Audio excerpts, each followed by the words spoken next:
This episode of the SwitchCast is produced by Rock Roberge, our honored patron and Switch Knight.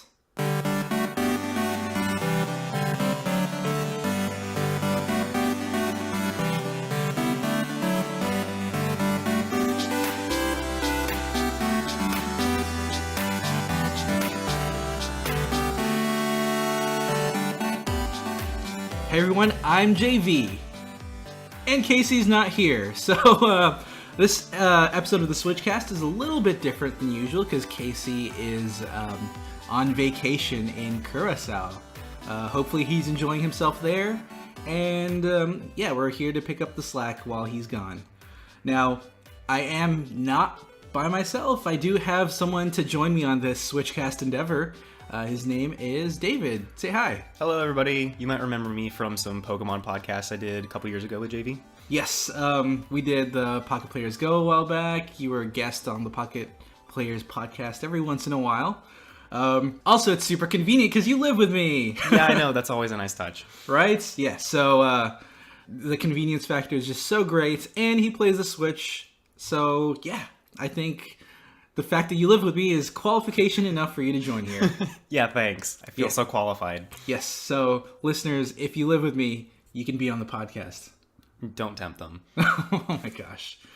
Anyways, David, so how are you liking the Switch so far, and what has your Switch experience been? No, I actually super like the Switch, especially the portable function of it. I've been using it at the airport a lot. Yes, especially when you travel. It's really convenient to have a portable console with you everywhere, right? Yes, it is. I wish there were slightly more games for it that I personally am into, but it's the first year of the launch, so I'm not going to complain too much.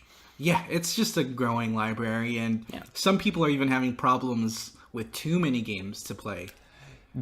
Yes, there are those people. I know the shop is full of them. I've been experimenting with that recently. Yeah, but I do remember that we were both super into the Vita when it was, a thing. Yes, I remember that. Gundam games everywhere. Yeah, I know. I'm a super big fan of that, and, the Vita is kind of short-lived, and it was a little bit of a letdown because it had a promise of a portable console experience, but now the Switch is delivering on that completely. Yeah, and it has stuff coming out like Skyrim, for example, that you would expect from an actual home console on this little tablet.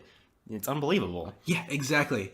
But not to dawdle on for too long, I hope you guys liked our anniversary episode last week.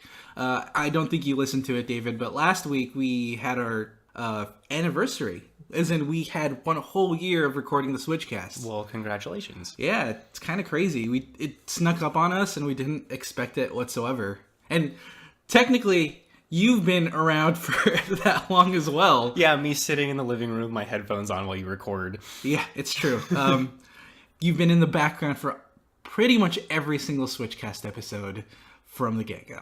True, actually. Yeah, it's just kind of creepy, dude. I got so much Witcher done while all that was happening. So you just played The Witcher while I was recording? That and Fallout, yeah. Okay, so long-running games. Mm-hmm. But anyway, you guys gave us some really good feedback and voicemails, and I just wanted to express my thanks again for all that stuff. And lastly, for, the meta stuff, Super Mario Odyssey is on the horizon, and everyone is so excited! Golf clap. Yeah, golf claps. It's one of those pivotal Nintendo Switch games that will really appeal to quite a number of people. Yeah, I remember everyone losing their minds over Super Mario Sunshine way back when, and this is kind of, spiritual successor type stuff. Yeah, I think it's kind of a mix between Super Mario Sunshine and Super Mario Galaxy. Yeah, that's the other one I'm thinking of. Now, it's actually really cool, and I want to try this out with you specifically, David. There is a co-op mode in Super Mario Odyssey where one person controls Mario and another person controls background elements that you can play. So that reminds me of some games that are escaping my brain at the moment. Yeah, I think that co-op experience sounds like Rayman. That's what I'm thinking of. There you go, Rayman. Yes, where one person does the platforming and the other person does the background stuff. Yeah, I definitely want to try that out, especially in a local co-op situation. See, I was hoping one person controlled Mario, the other person controlled the hat. And I think that's how it works. Oh, is that how it works? Yeah, that's exactly how it works. Okay, perfect. All right, well... Dibs on the hat. Okay, well, that's kind of funny that you just randomly brought that up, but was right on the spot. Yeah, I think KC called it in one of the previous episodes. we were kind of guessing how co-op would potentially work on Super Mario Odyssey, and he guessed that one person controlled the hat. So is it like Mario throws the hat at something, and then whoever the second player is takes control over the thing the hat touched? I think so. I don't 100% know for sure. How is that going to work with like the Bullet Bill sections where you have to both people be flying? Yeah, so I'm not entirely sure how that aspect works, but yeah, you can control the cap, and I think it's pretty cool. Cappy's also kind of adorable. I thought he was creepy at first, but you know... I mean, it is a hat that possesses people. Okay, so still a bit creepy, but you know... I can actually possess people. That's the scariest part. Cappy is a ghost. Also the fact that Mario is not a normal person. Yeah, compared to everyone else. Yeah. But yeah, we're going to have an entirely new episode dedicated to Super Mario Odyssey once that comes out. I look forward to it. Yeah, it's going to be fun, especially with co-op elements that were surprising, so... Which, speaking of co-op... Yeah, oh, good segue. Let's get into our game time where we talk about the games that we're going to be playing.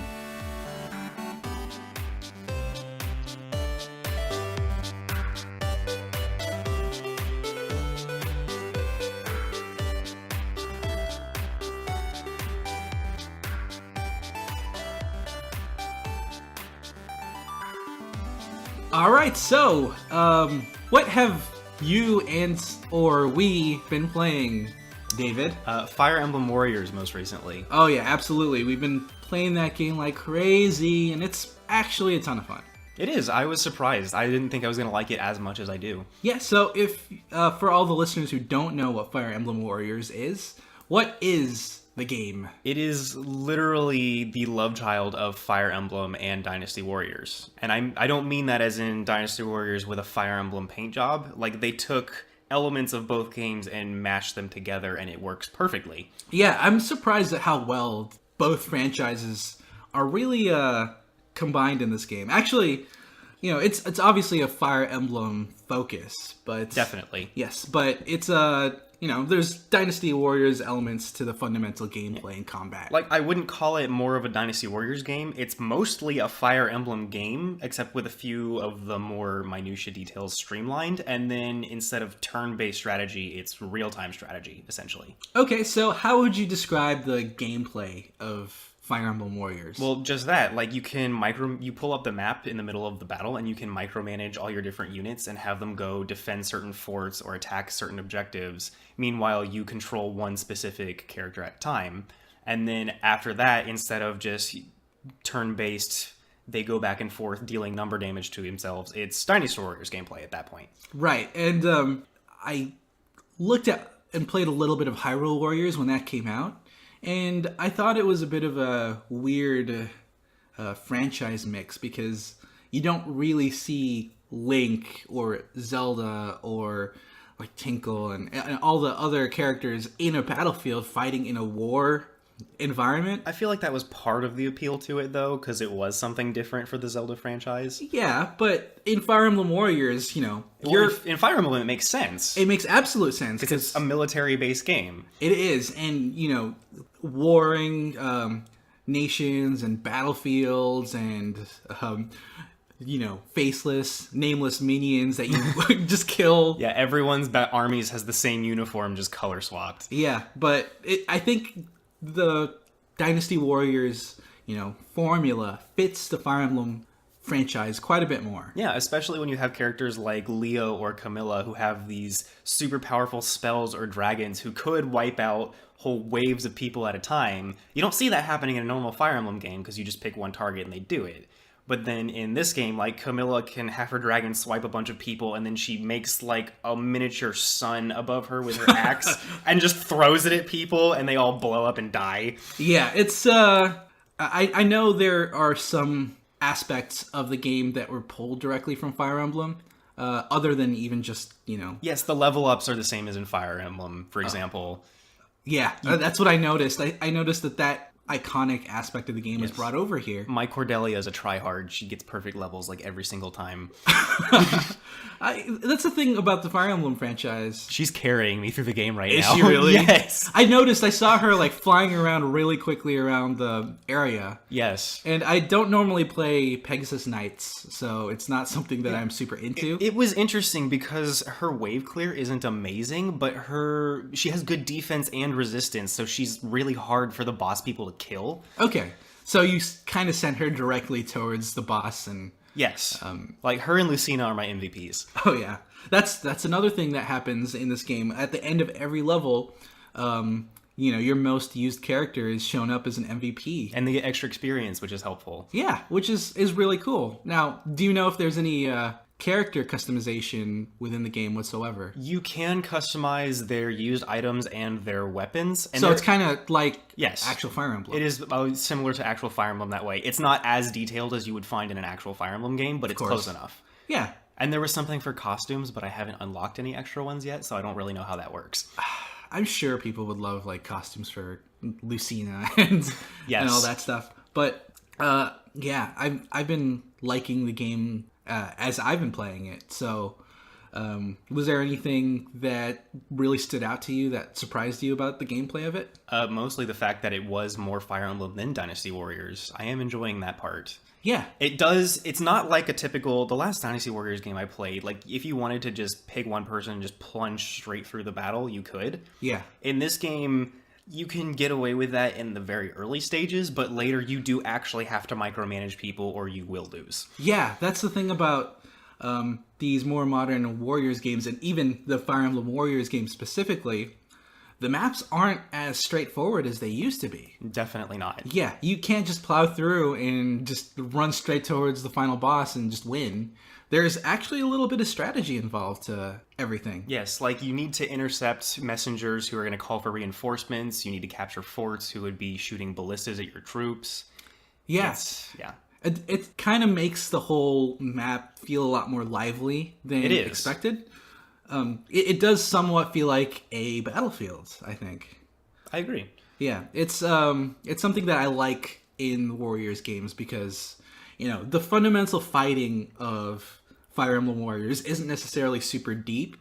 A lot of it is, button mashing and timing. Yeah, you can get away with button mashing so easy. But eventually you do figure out specific combos for each hero that you want to do over and over again because it's the best wave clear. Yeah, like you have a combo that's good for clearing a wave of enemies around you, a combo that might be more tailored to fighting one-on-one with a boss you want to kill. That's why I like Cordelia so much, because she can juggle people forever. Oh my gosh, I saw that. I saw you just whacking this guy. I think it was a fort captain. And I was like, okay, you're hitting it a lot. Now, is it going to fall down? No. Nope. You're just still hitting it. It's like as soon as he would touch the ground, the horse does a backflip and just kicks him, or the Pegasus, and just kicks him back up in the air and you keep hitting him. Oh my God. It's honestly, it looks really fun. And when I played, I mostly played as the main characters, so they had a very generic moveset. Yeah, I remember I picked Rowan as my primary protagonist. Although you play as both anyway, so I don't know what the choice makes a difference for. Yeah, I don't think it really does, but yeah.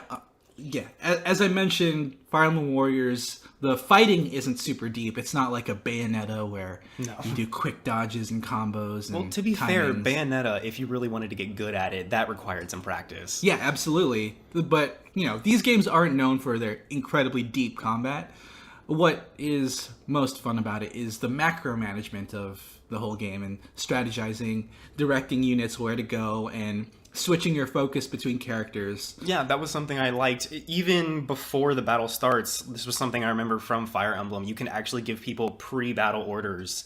So if you want to just jump in on a specific character and go, you can have everyone else already set up to do their specific missions. Yeah, and it's a lot more depth than I expected, which is enjoyable. And speaking of that, the weapon triangle from Fire Emblem is there too. Yeah, that's a fundamental aspect of Fire Emblem. Definitely important. Oh yeah? I remember you were like, screw the weapon triangle, I can just blitz through this. Well, if I'm playing Cordelia, I can. Anybody else, it actually matters. Yeah, it's good that it's that way though, because I remember I was trying to take down an archer who was part of one of the missions with Camilla, and I was having such an easy time taking care of everyone else with her that I was like, oh, this will be no big deal. And then I accidentally just got in his line of fire as he was shooting at something else, and he wiped out her entire health bar at once.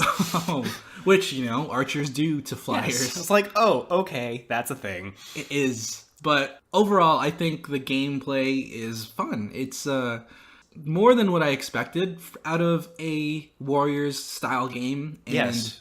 I think that sums up the whole game entirely, actually. More than you expected from a Warriors game. Yeah. I don't know. Maybe my expectations for a Warriors game is kind of low in comparison. I can see it. I remember Dynasty Warriors Gundam. Oh, yeah. Oh, that was a crazy one. Speaking of overpowered heroes, let me wipe out the whole field at once. Yeah, no kidding. But there aren't really that many characters within the Fire Emblem universe that can do, like, whole screen attacks and all that stuff. So if this game is to be believed, yes, there are. But it's pared down compared to the Dynasty Warriors Gundam games. Oh, definitely. Yeah, but honestly, everything is spectacular looking. All the attacks are yes. One of my gorgeous. favorite moments was Takumi was giving me a really hard time when I was doing his sort of recruitment mission. Yeah. Air quotes. I was fighting him with Lucina, and for whatever reason, he just would not die. And I had 1 health left, so I tap R to activate her awakening mode, which, superpowers and all that. Then tap A to do her super special warrior or ultimate move. And those change if you're in awakening mode. So really? Yes, they're even more powerful. And it was the perfect poetic justice moment, because she pulls out some kind of energy spirit bow thing, nails Takumi 3 times in the face with it, and then goes and does her super awesome sword combo that's like from the box art of her Fire Emblem game, and it plays her theme music, and it wiped out his entire health bar in one shot. That's amazing. It was beautiful. It was poetic justice. Yes. See, how does it feel to get a spirit bow to the face? Right? Yeah. It's, the graphics of this game are incredible, I think, for what it is. Like, for a portable system, I would say the graphics are at least late era PS3 quality. Yeah. Maybe even early PS4. Yeah, maybe even early PS4. I know, I believe it's 60 frames per second while it's docked, while you're doing a 720p. And in 1080p, it's locked at 30 frames per second. So you have the two options. You can either sacrifice, pixel density for a higher frame rate, or vice versa. Yeah, which is something I noticed when we were doing multiplayer. During the lighter battles, if you have 2 people controlling 2 different characters, it usually flows pretty well. But when you get to the really big ones where the whole field is full of little minions and the mini bosses and your characters, it can get a little bit jittery with the frame rate. Yeah, it chugs a little bit. It's not game breaking. No, it doesn't. I don't think it necessarily detracts from the enjoyment of the game, especially in a multiplayer setting. Yeah, like you can still. It's not so bad that you can't play it, but it's just something you just slightly notice and then get over immediately. Yeah, but overall, I really love how the graphics and the interface feel like a Fire Emblem game. Yes. Yeah, the character designs are on point. They look like they came from Fire Emblem. The enemies and the mini bosses that you fight, they just fit the worlds for the most to a part. T. Well, there's some that look like some of the knights look like they're from some Final Fantasy game. I'm like, but okay, sure. Fire Emblem is kind of Nintendo's Final Fantasy. A little bit, I suppose. But yeah, it's the graphics themselves look good. As you mentioned earlier, whenever you level up, it does the whole menu and level up all the different stats, and it shows that aspect of it. Yeah, and I like that you can go to your camp to micromanage the characters even more. It has the smith for your weapon customizations and the temple to craft all your blessings. Yeah, so all of the sound effects too within the Straight menu. from Fire Emblem. Yeah, absolutely. It adds to the theme of it, and it really feels like a Fire Emblem game with a different take on the combat. Yeah, even the story is sort of Fire Emblem. It is. It's interesting. It's a touch of Mortal Kombat in there. Well, how do you say that? Well, for example, the enemies, the super evil people are coming from, I don't remember if it's called Outrealm or Outworld, but it's... Outrealm. Yeah, I'm like, okay, that's straight from Mortal Kombat. And Okay. then when we're going to the story, like, you meet a new character, and even though there's no reason for them to fight, they come up with some weird reason for them to fight. Yeah, okay. I know that was happening, like, pretty consistently throughout the story. It's like, we just need to have a fight, we don't care how. Like, oh, how dare you kidnap my sister? I will fight you to save them. Yeah, and like your sister's right there telling you that's not what happened. They're like, oh, there's no use trying to talk him down when he's like this. Let's just sacrifice the lives of thousands of our troops to quell his temper tantrum. And then he's like, oh, wait, you beat me. Now I understand what's going on. Now let me join you as friends. Yeah. And then the next person comes in and it's like, hey, you kidnapped those two people. I will fight you now. Yeah, there's a little bit of rinse and repeat there, but it's fine.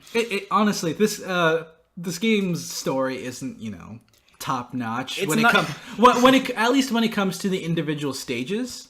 I think the macro story of it is kind of interesting. Yeah, so that definitely works. It's not a down to the minute type Fire Emblem story. It's definitely a little bit more Warriors in that regard, but the overarching story is good enough for me. Yeah, it actually tackles a little bit of the previous Fire Emblem games. Yeah, it does. It takes little like bite-sized nuggets of the previous games and drops their story into the one you're at. Yeah. As opposed to all the characters just already knowing each other. Yes, and it's an interesting way to explore the game. It kind of reminds me of I believe it was what was that story mode within Super Smash Bros. Brawl? Subspace Emissary. Yes. Where you're just kind of sailing through each Fire Emblem franchise's mini story and then moving on, gathering characters to bring to the next one. Yeah, and spoilers, Chrom and Lucina, surprise, they're related.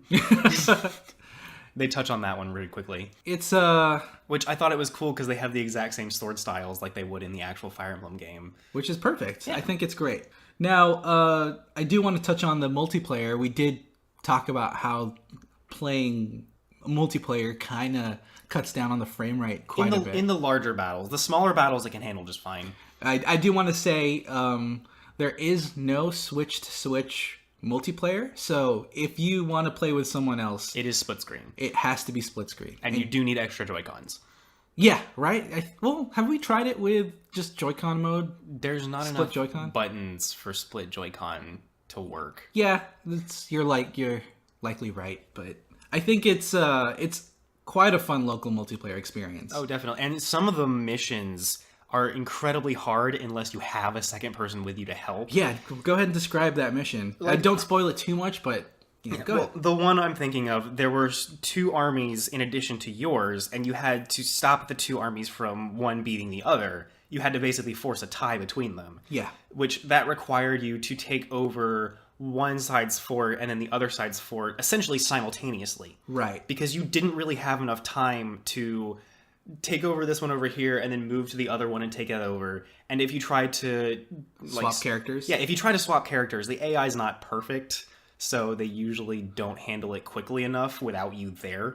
Right. So I was having a very hard time with that until I brought you in to help me with that. Yeah, so we just tackled each side. Yes, we each took a side, went down the row, and it worked out perfectly. Yeah, but it's interesting because there was actually quite a bit of communication involved. Yes, there was lots of co-op of this necessary communication. Like, in addition to the main objective of like, oh, you have to take each side's forts at the same time, there was other objectives like this archer is popping up trying to take over this fort, you need to kill him. There's a horse messenger trying to summon reinforcements for this one side, you need to take care of him, and other things like that. And it's like, okay, you handle that fort while I handle this objective. I'll handle this fort while you handle that objective. Right, and there was a lot of map hazards that we had to deal with as well. Like, if I was on one side of the map and you were on another, you were trying to clear up the map hazards so that I could get through and assist with a certain other point. Yes, which the dragon veins from the most recent Fire Emblem. Yeah, isn't that great? Part of that. It's a good way to, to bring it into the world of Fire Emblem. Yeah. While still making it mechanics that you kind of would see in a Dynasty Warriors game. And I like how some of the stage hazards are relevant to certain units more than others. Like the lava ground. If you were a flying unit, you didn't care. You just flew right over it. Which makes total sense. Yeah. And there was also like fog and sandstorm and poison gas. Yeah, and like with the lava example, lets you prioritize specific characters based on the map. And just don't let them die. Yeah. And I think that's quite a bit of fun, and that's part of the strategy to it. Overall, this was a pretty positive experience for me. There aren't really that many co-op multiplayer games that you can play completely cooperatively throughout the entire campaign. Yes. And this is one of them. Yeah, I really like that feature. Yeah. I wish more games did that. Exactly. You were in a story, and a second player can just hop in and hop out whenever. I mean, not completely whenever. It has to be between missions. Well, yeah. I mean, yeah. I think people get that, David. Just making sure. But it's fun. It was a good time, and I feel like this game is going to be a little bit overlooked because it came out a week before Super Mario Odyssey. Yeah, that's something game developers need to coordinate better on. Like, I remember in the case of PS4, I know it's not relevant to this podcast, but fine. Horizon Zero Dawn came out right before Breath of the Wild. Relevant! Okay, there's our connection. But yeah, so that game is actually amazing, but everyone forgot about it because of Breath of the Wild, which was also good. Yeah, and I think it's kind of difficult to coordinate that overall, but considering these are all Nintendo published games, I would think you would think. Oh well, I feel like they probably thought the genres were so different that they can come out at the same time, but I mean, it's not like people play multiple genres of game ever. Yeah, so ultimately I do want to stress that the actual combat itself can be a little bit repetitive, which is natural for a warrior style game. I mean, if you want to take the time to really learn all the different combos, you can spice it up a little bit. But overall, yes, you're right. Right, and some people might not like that, but I mean, it's a Warriors game still. If you don't like Warriors combat, you're not going to like this one. Yeah, exactly. But if you kind of are okay with the Warriors combat but love the Fire Emblem franchise... Oh, you'll like this. Yeah, this is like a love story, love letter to the Fire Emblem games. It was perfect for me because I have trouble with actual Fire Emblem strategy. So yeah, I know. I'm like a super Fire Emblem nerd. I love the strategy elements to it. Yeah, you and your Advance Wars type stuff. Yeah. See, listeners, I have a thing about Advance Wars and turn-based strategy games. You guys know it, and David can corroborate. Yes, good God.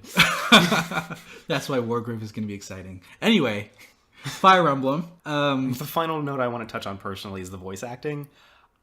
There's a lot of voice actors who are really, really good in this game, and I recognize them from other works, like especially anime that I've been watching recently. Like Fate? Yes. There's so many Fate, Stay Night, and Fate Zero actors in this. I was like, oh yes, I love these people. It's awesome. But the two main protagonists created specifically for this game are slightly bland, in my personal opinion. Well, I feel like they wanted them to be kind of generic so that they don't interfere with the personalities of the other Fire Emblem games. Like in the very first opening intro cutscene, they were starting to formulate a specific personality for each of them, and then that kind of just gets thrown away when all the other Fire Emblem characters start coming in. Well, it's like, okay, let's set a baseline for these two main characters, quote unquote. Yeah. Oh, wait, here are all the actual characters that people love. Never mind, let's stick with them. Yeah, and I feel like they could have gotten slightly better writing and voice acting for those two, but for the actual Fire Emblem characters, we're okay. Yeah, well, they're pulling the voice actors from the actual games, mostly. Mostly. There were a few different ones, but you won't really care that much. Yeah, and I think they do a good job. Yeah. Oh, now, something I actually didn't touch on and completely forgot about. Did they have the romancing or, not romancing necessarily, but, the You mean the support levels? Yeah, support levels. Those are a thing. I don't know how exactly they level up, but a lot of them are leveling up for me just as I'm going, so I'm just going to roll with it. I think it's if they fight together, if you pair them up. You don't have to pair them up, because I only did that, once. They might be pairing up behind your back, David. You don't know that. I doubt it, but sure. They could be secretly pairing up together. Yeah, which... That was something else now that you've reminded me of it. It took me forever to figure out how to switch which characters I could put into a battle because it's not made clearly obvious to you. And it's kind of hidden in one of the pre-battle menus. Yeah.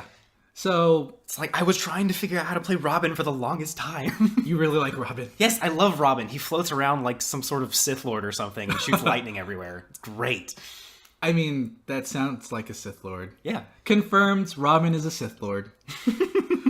But yeah, overall, Fire Emblem Warriors, fun. Yes. It's definitely I would a good recommend time. it. Yeah, if you like Fire Emblem, if you like Warriors, this is a top-notch one to get. Yeah, perfect. I think people have a pretty good idea of what we think about Fire Emblem Warriors at this point. Are you sure? I could keep going. Yeah, you can. You just like to talk and talk and talk. But yeah, I think people got it. And let's All go right. move Fine. on.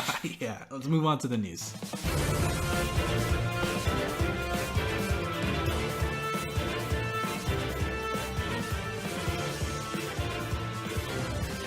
All right, so let's do the news rundown now. To start us off, we have a new Switch update, Switch 4.0. And it actually has quite a number of features that are exciting for the Nintendo Switch. Tell me more. Oh, for real? So it's starting us off. Now it has GameCube controller support. You know what that's for. Smash? Yes. It's totally clearly for Smash. What else would it be? Well, it's kind of funny because... Star Fox, maybe? Well, nah.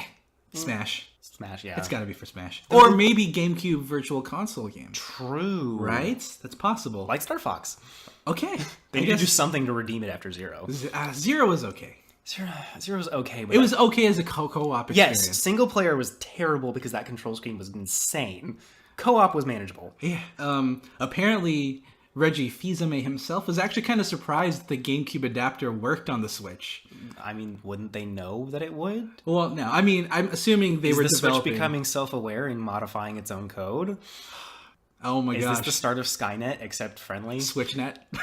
Switch, don't even start with that. Anyways, yeah, so that's exciting.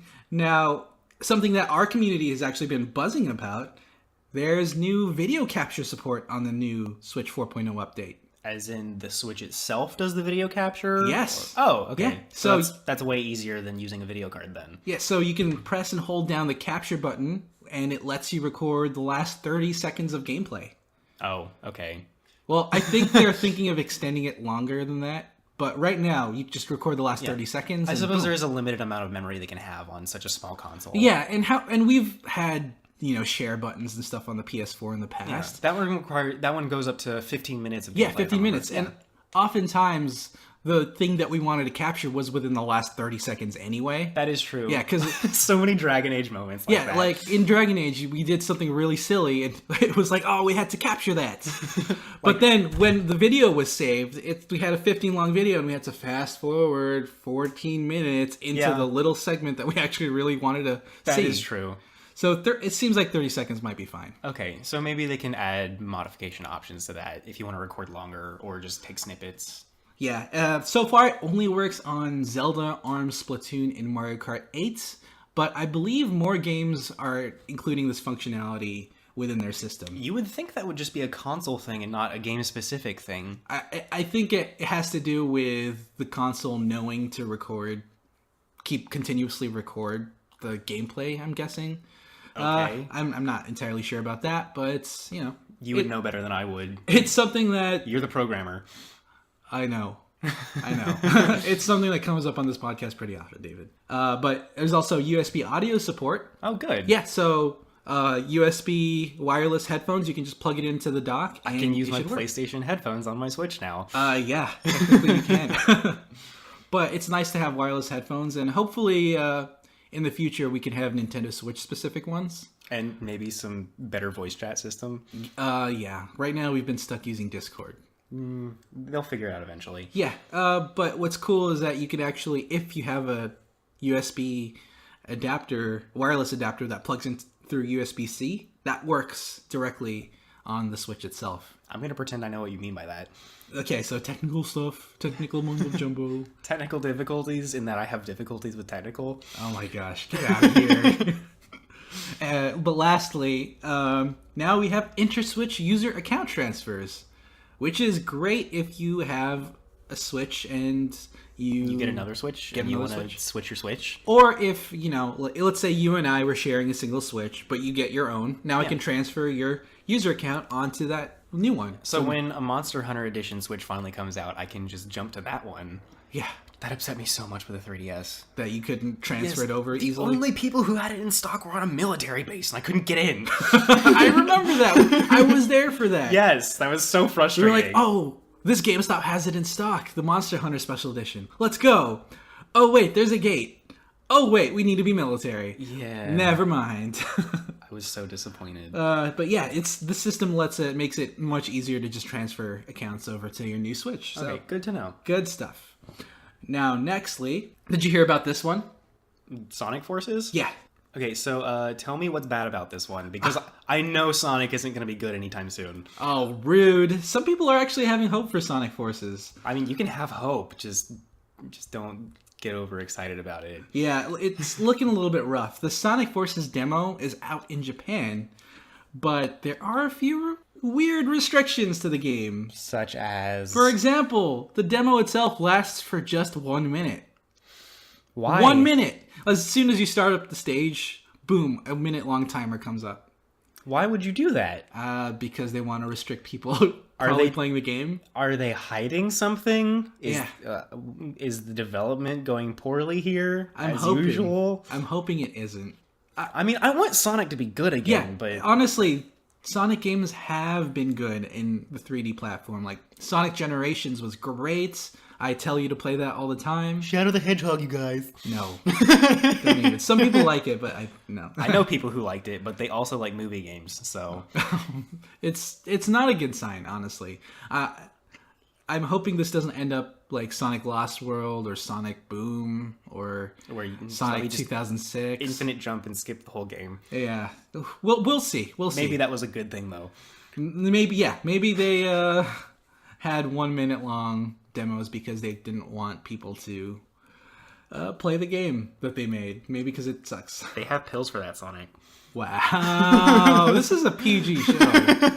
Luckily, kids probably won't understand what you're saying. Yeah, they don't know what I mean. Anyway, the EU is also getting some eShop sales, especially for Halloween. Good for the EU. Where's my stuff? Oh my gosh, calm down. We are an Gimme. We're an international podcast, David. It's a 20% off sale and includes some pretty cool games like Shovel Knight, Cave Story Plus, Graceful Explosion Machine. It'll last until October 31st, and I believe that last game sounds great. What is that? Graceful Explosion Machine. I just like that phrase. It's a graceful explosion. What is this? I need to go find this game. It's a shmup, if you haven't talked to it. Okay. Yeah, which is totally up your alley. Yeah, I'll do it. Anyway, there's a new Splatoon 2 stage and weapon, which is Black Belly Skate Park and the Gold Dynamo, respectively. Gold Dynamo sounds familiar. Yeah, it's the roller, but instead of being just the standard sub-weapons, it uses the Splat Bomb and Ink Armor sub-weapons instead. Oh, you would like that one, then. Yeah, I do actually like that one a bit more. Now, if only Splatoon could have more than 2 stages at a time, well, that's my one big complaint with Splatoon, is that. That's a whole nother topic. I assume you've talked about this before. Yes, we've talked about it quite a bit. You'd think they could figure that out, but whatever. I think it's on purpose, and there's a bunch of reasoning for it. We won't go over it right now, but Black Belly Skate Park, it's, a classic stage from the original. I was going to say, that sounds familiar. Yeah, it's from the original that we both played, and it's one of the stages that kind of reminds me of Tony Hawk Pro Skater. Have you ever played those back in the day? Oh, that was so long ago. Yeah, if you splat up on those half pipes or quarter pipes, you can jump up and then land back down. It's fun, and it especially reminds me of graffiti mode. They should do a minigame mode where you just ink skate. Yeah, that'd be fun, right? Oh, maybe doing some ink racing through an ink path. That could actually be pretty cool. Ink derbies, like roller derbies, except ink. Oh, that would be fun, actually. Come on, Nintendo, please. If only they had like a custom game mode where people could make that, and then it would be a thing. Kind of like Griffball did with Halo long ago. Maybe in Splatoon 3, Splatoon World. See, they totally missed an opportunity to call it Splatoon. We do that. Yeah, I know. Within the community itself. Now, Mario Kart 8 Deluxe also had an update itself. The primary inclusion was video support, but they had a few tweaks to the gameplay, which makes it less punishing. Less punishing, yeah. So, for example, the blue shell tweaks, it doesn't target the second player anymore if the first player hasn't finished the race yet. Good. It's happened before, right? I know it has. When first player is I know it has, Justin.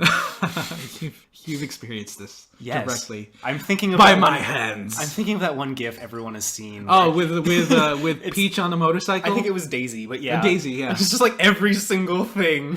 just happened wrong, which is good because they increased the invulnerability time after getting hit. Good. So Good. when you get hit, you have a lot more time to recover and just leave instead of just immediately getting hit over and over and Now, over. is that specific to the blue shell or is that everything? to everything? Good. Just in general. That Mario needed Kart. to happen.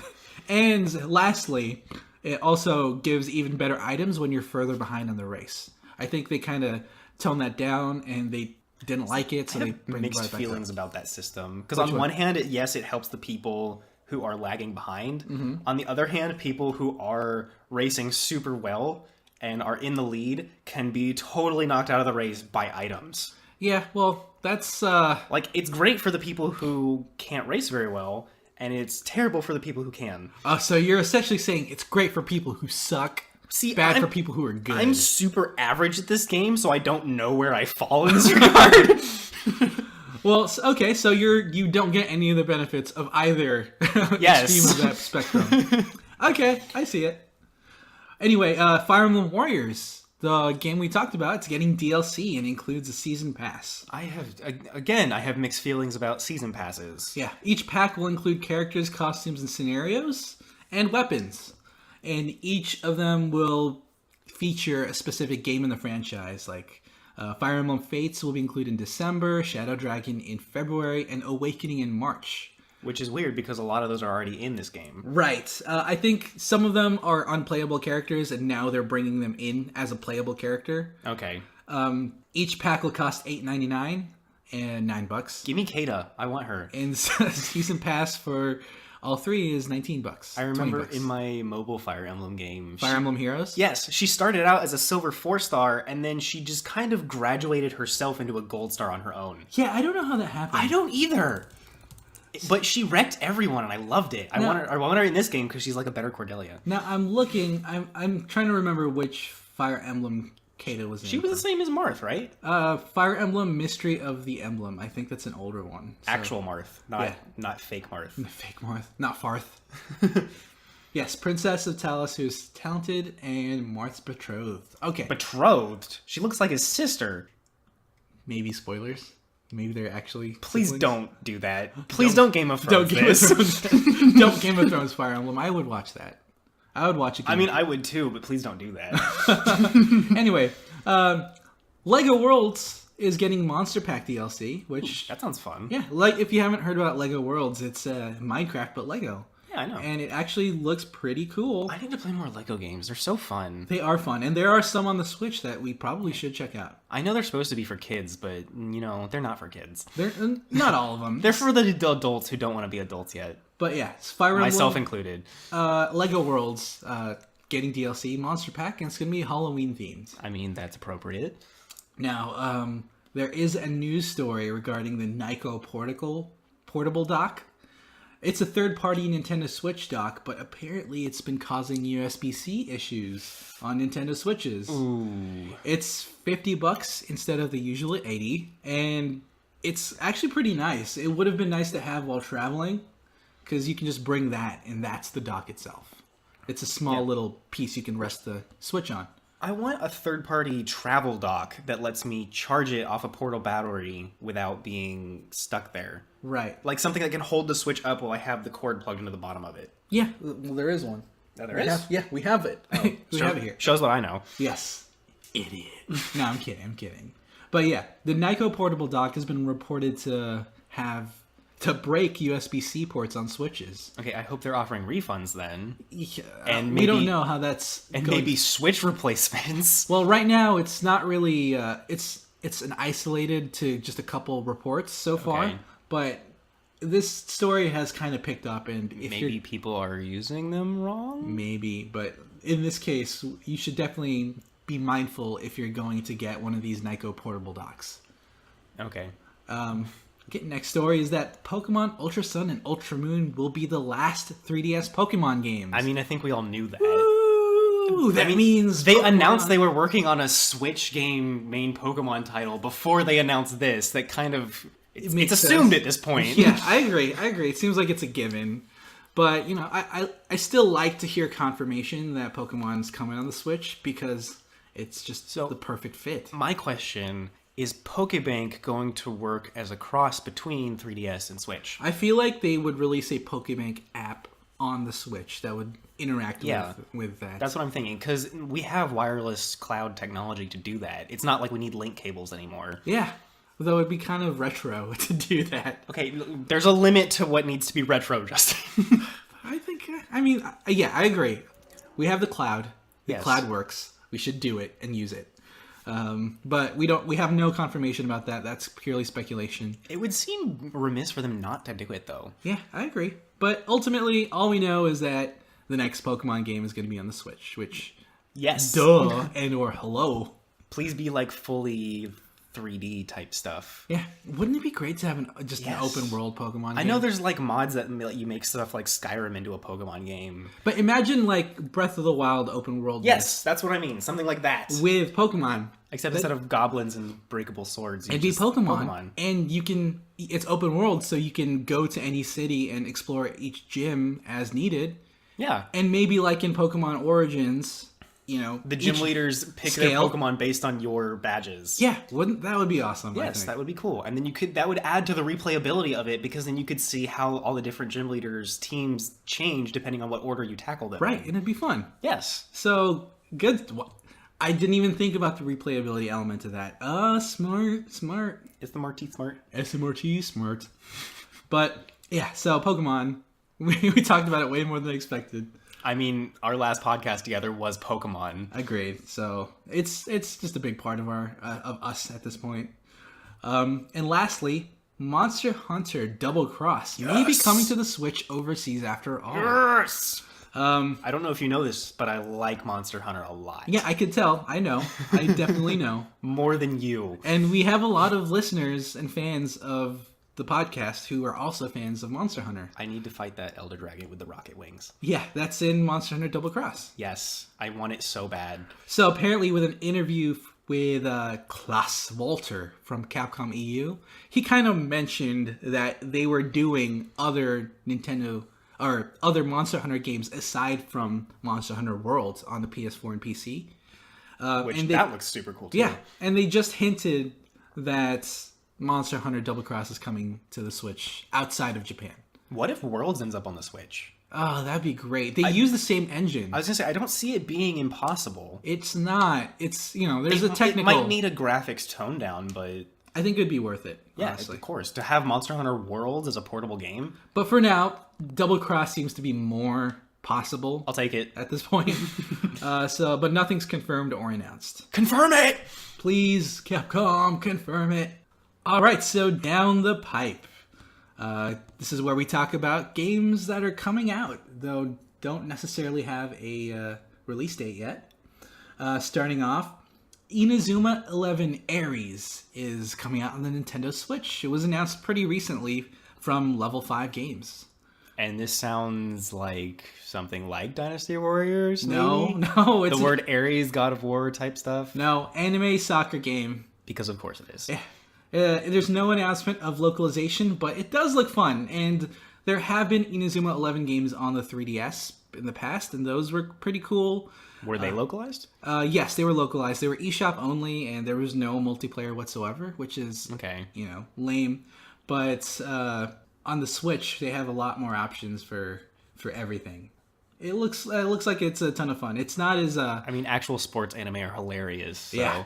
And this is based off of a sports anime as well. So all the over-the-topness of anime sports games bundled into this game. Pretty cool. Sure, I might try it. Now, One Piece Pirate Warriors 3 Deluxe Edition is also coming out. December 21st in Japan, but there's no EU or NA release date so far. And it is another Dynasty Warriors style game, but in the One Piece franchise. See, I'm fine with Warriors games, but I can't look at the One Piece art style. It doesn't work for me. Wow, you are going to tick off quite a number of our listeners. All the fanboys are going to hate on me. Deal with it. the One Piece art style is definitely hit or miss for some people, and I think I'm not commenting on the quality of the show itself. It might be really good for all I know. I just can't look at the characters. Yeah, I think it's one of those criticisms of the anime that a lot of the One Piece fans can understand and respect. Okay. So as long as we're on the same page. Yeah. So I think it's something that people get used to and grow accustomed to and acquired taste type deal. It might be an acquired taste. Anyway, this one's a big deal. The Shin Megami Tensei teaser that we got back in E3 is a full-fledged Shin Megami Tensei 5 game. Ooh. Yeah, it's a full-fledged SMT game, and it's Switch exclusive, which is a huge deal. I mean, they do need some more exclusives. Yeah, but these have always been on, multiple consoles, typically. Yeah, Atlas has always been pretty Sony favored somewhat, but now they're reading the gaming environment and they see that the Switch is really picking up. So I mean, that's a good thing. We need more stuff for the Switch to get it popularized. Yeah, they specifically had a quote that was interesting to me. It said, "It allows you to enjoy the game's story in HD on their TVs and grind up to level up and fuse demons in portable mode in the comfort of your bed." Which I've mentioned this so much in the past that I love this element of RPGs and why this Switch is so exciting. Because you can grind and do all the more tedious stuff in an RPG portably while having the spectacle of fighting boss battles and all that stuff on the TV. That is a good point. I remember when I was playing like Digimon Cyber Sleuth, I would just grind everything forever and you were so bored. Yeah.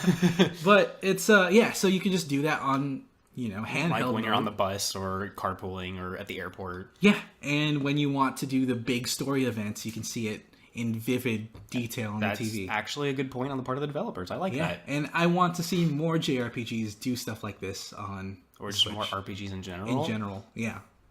Now, another game is called Light Fingers. It's coming out 2018. It looks like it's a turn-based tabletop-like game on the Switch. I saw this too. It reminded me a little bit of something like the Arkham horror games, where the map unfolds as you explore.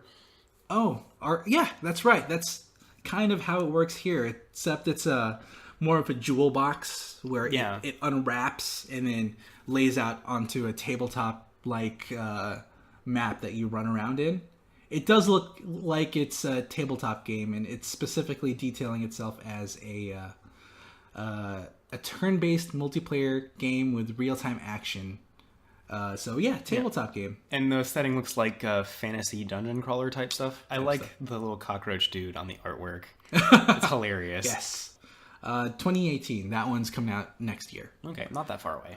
So Payday 2 confirmed for a winter launch. Yay. Yeah, so if you're a fan of Payday 2, it's one of the really popular co-op heist games. I remember it well. I have mixed feelings about it. Oh, yeah? Like, the core gameplay elements of it, I think, are a good idea. I just couldn't get behind the whole crazy punk mass type deal. Oh, you just don't like necessarily the theme and the attitude of the game as opposed to the gameplay? The attitude bothers me. Yeah, well, it's definitely not necessarily for everyone, and this is one of the more adult games, so you probably wouldn't want your younger kids to play it.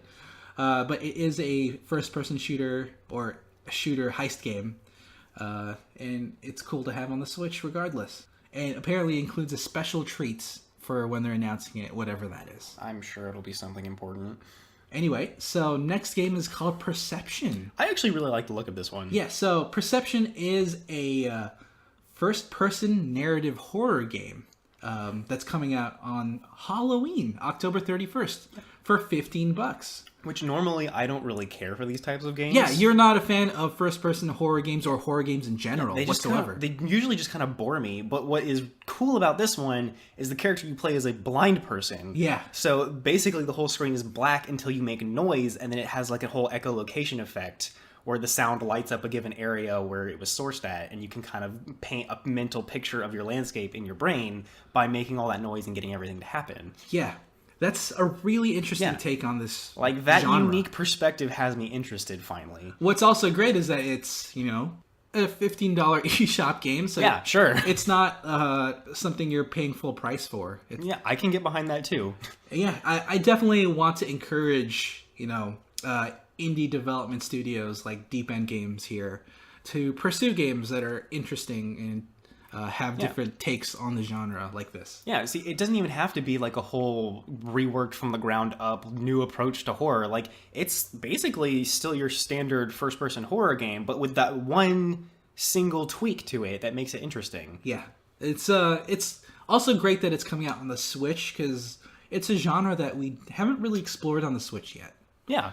And you can, like, take it into your bedroom and, like, cover your head with the sheets and turn off all the lights so it's super dark, and you're just like... It's ultra immersion. Yeah, exactly. Yeah, I dig it.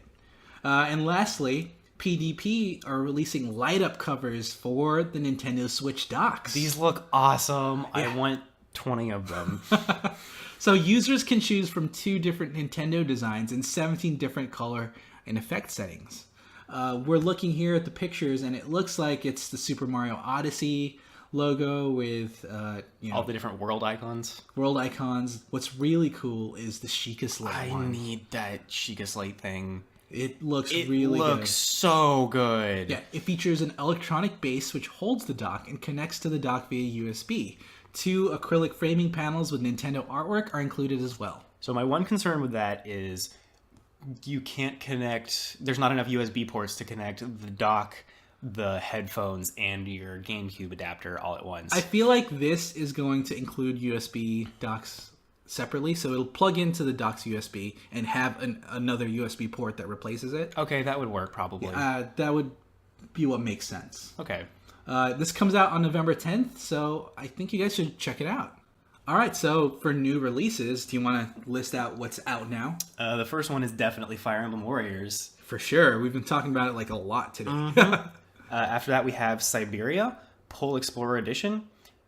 Did I say that right? Yeah. Okay. Knights of Azure 2, Bride of the New Moon. Just Dance 2018. Just Dance. Yay, we need more of those.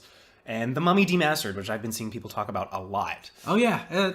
It's been getting pretty good reception. Now, another game that, I don't know, seems kind of eh. Oh, it's just a minor thing nobody cares about. It's such a minor Nintendo Switch. Super Mario Odyssey. Yeah, Super Mario Odyssey.